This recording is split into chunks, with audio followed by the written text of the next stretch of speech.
USA for the first time since he raced IndyCars in 2001.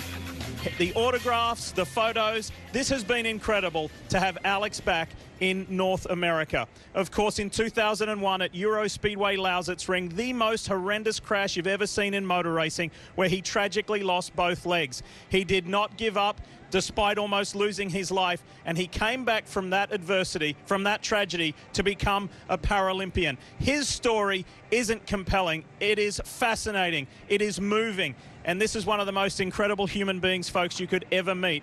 And that is not lost on everybody here. Folks, don't be mistaken. Alex Zanardi is a real-life superhero.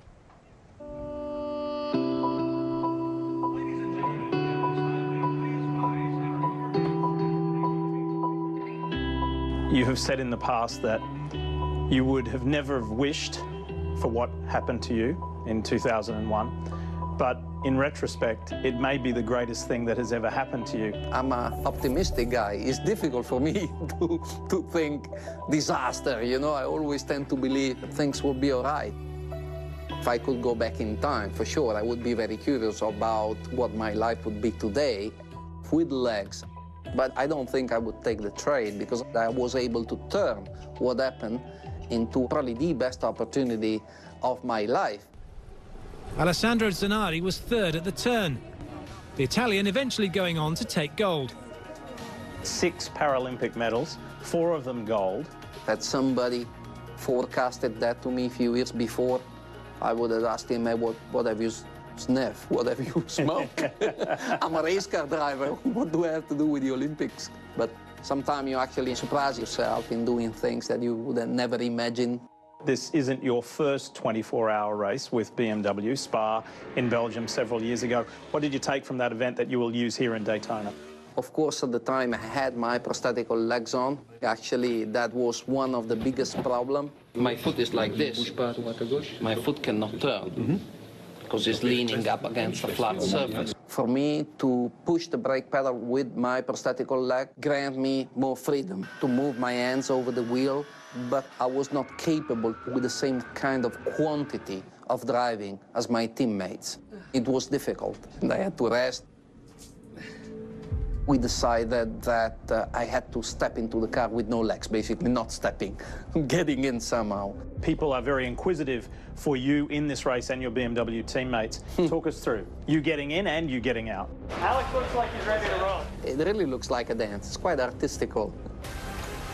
We got driver changed it down to a 14.2, so I am very, very satisfied.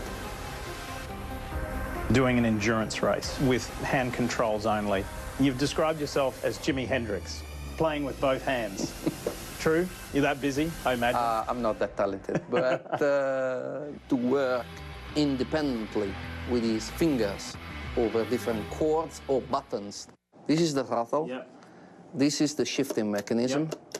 And then I have a brake lever. While I'm braking, I can downshift, tum, tum, tum.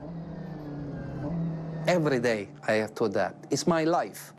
Every time I come up to a different step or a different obstacle, I have to figure a way to go around that problem. So, how are you doing? Good. All good? Yeah, you? Come stai? Come stai? Bene, te? Come stai? Molto bene, molto bene. Ciao. How's it going? You good? Yeah. See you on the track, eh? Yeah. I'm very lucky because although I'm 52, I still feel engaged in the best part of my life. I just hope that I can do everything right and possibly go home Sunday night with a big smile in our face. If it's with a Rolex around our wrist, it's even better. On a personal note, I was in Germany in 2001. I commentated that race. So to sit down with Alex some 17 and a half years later was amazing. He is an extraordinary human being. And this isn't just a drive for the sake of driving a car. He could possibly win this race in class.